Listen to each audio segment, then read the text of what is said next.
নমস্কাৰ চাবিদসকল, এক বিশেষ শেহতীয়া খবৰ য'ত আপোনালোকে থাম্বনেল চাই দেখিবলৈ সক্ষম হৈছে যে আপোনাৰ ৰাজ্যত যিহেতু প্ৰচণ্ড গৰম আৰু সেই গৰমৰ পৰা আপোনাৰ ৰক্ষা পাবলৈ আপোনাৰ বিদ্যালয়ৰ পাঠদানৰ যি সময় সেয়া আপোনাৰ আগুৱাই দিয়া হৈছে আৰু এই পাঠদান প্ৰক্ৰিয়া আৰম্ভ হ'ব ৰাতিপুৱা 7:30 বজাৰ পৰা আৰু য'ত যাতে ছাত্ৰ ছাত্ৰীসকলে যাতে মৰ্ণিং ক্লাছ তেওঁলোকে লাভ কৰে, আনহাতে তেওঁলোকে যাতে বিদ্যালয়ত যাতে কোনো ধৰণৰ গৰম কাপোৰ পৰিধান কৰি নাহে সেয়াও তাত লক্ষ্য ৰাখিবলৈ কোৱা হৈছে।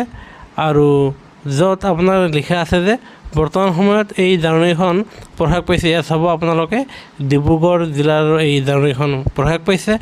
আনহাতে আশা কৰা গৈছে যে আজি সন্ধিয়াৰ ভিতৰত ৰাজ্য চৰকাৰৰ লগতে অসমৰ আন আন জিলাৰ জাননী প্ৰকাশ পাব ৰাতিপুৱা পাঠদানৰ, আৰু সেয়া প্ৰকাশ পোৱাৰ লগে লগে আমি পোনে পোনে আপোনালোকৰ আগত লৈ আহিম।